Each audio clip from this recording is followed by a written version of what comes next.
मी engineer Bharat Kumar कानिंदे उपवर्गीकरणाच्या विरोधाच्या या मोर्चाच्या तयारीसाठी आज एक मोठी अशी तिसरी बैठक आज आपण बोलवली होती। या बैठकीमध्ये आपण पूर्ण जिल्ह्यामधले जे पदाधिकारी अधिकारी आणि कार्यकर्ते आहेत त्या सर्वांना इथं बोलून आम्ही आव्हान केलेलं आहे आणि मोर्चाची जी तारीख आहे ती 9 ऑगस्ट आहे आणि त्या निमित्तानं आम्ही गावोगाव तालुक्याला आम्ही समिती नेमणार आहोत।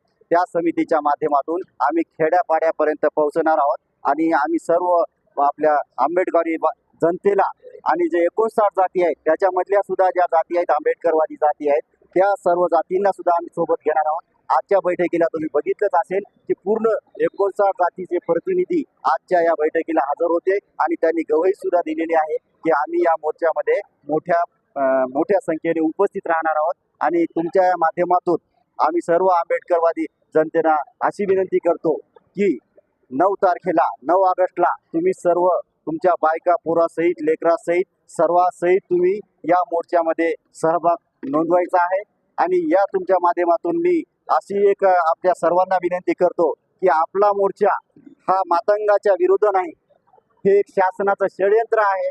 उपवर्गीकरण बौद्ध आणि मातंग याच्यामध्ये जे भांडण लावत आहेत आणि जे काही बिंडूक मातंग आहेत किंवा आमच्यामधली काही असतील तर त्यांनी त्यांच्यावर कुठल्याही प्रकारचा शाब्दिक हल्ला न चढवता ही लढाई आपल्याला न्यायानं लढायची आहे आणि चांगल्या पद्धतीनं आणि बुद्धी लढून लढवायची आहे। एकमेकाचा बुद्धिभेद न करता काही दोन्ही समाजातील काही वितुष्टी आणणाऱ्या लोकांना माझी विनंती आहे की ती कुठल्याही प्रकारचे गोष्ट कुठल्या समाजाच्या भावना दुखवतील किंवा कुठल्या समाजाच्या थोर पुरुषाच्या अपमान होईल अशा प्रकारचं कुठलंही वक्तव्य करू नये। आपण त्यांना समजावून सांगू, त्यांनाही आपल्या सोबत घेण्याचा प्रयत्न करू आणि जास्तीत जास्त लोक आणि यांना आवाहन करतो की त्यांनी कुठल्याही प्रकारची वाट न बघता आपण स्वतःच आता कार्यकर्ते आहेत आणि स्वतःच्या त्यामध्ये तुम्हाला हिरिरीने भाग घेत आहेत। प्रत्येक घरचा कार्यकर्ताच आहे आणि त्यांनी स्वतः या मोर्चामध्ये भाग घ्यायचा आहे असं मी आपण बोलवा साहेबांना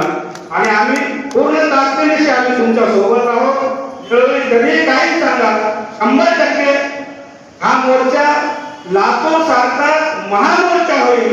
लातूरचा जसा झाला तर चर्चेपेक्षा मोठा नांदेडचा होईल यात काही शंका नाही। आणि दुसरी सर्वात महत्वाची गोष्ट लातूरच्या मोर्चामध्ये जाणवलेली, कारण मी होतो शेळके दादा होते आपल्याकडे फक्त आपण जे वक्ते ठेवतो ना, आपण मोर्चाला सुरुवात करतो आपला कसंही 1-2 तास उशिरा होते, 1 तास होते आणि नंतर पोहोचेपर्यंत 2 तास लागतात आणि स्टेजवर जे वक्ते आहेत काही निवडक जर आपण 5-10 मिनिट बोलण्याची संधी दिली आपला वेळ आणि सगळ्या गोष्टी वाचतील। कारण प्रत्येक विषय प्रत्येक वेळेस व्हायला लागला आणि प्रत्येक लोकांना तेच विषय बोलायला लागला असं लातूरमध्ये आपण बघितलं तर आपल्या नांदेडमध्ये असं होऊ नये माझी आपल्याला विनंती आहे। परत एकदा मी राष्ट्रीय चर्मकार महासंघाचा प्रदेशाध्यक्ष म्हणून नांदेडचे सर्व चर्मकार समाज ढोल मोची चांबा होणार हे सगळे मोर्चाला असतील त्याची तुम्हाला ग्वाही देतो आणि थांबतो।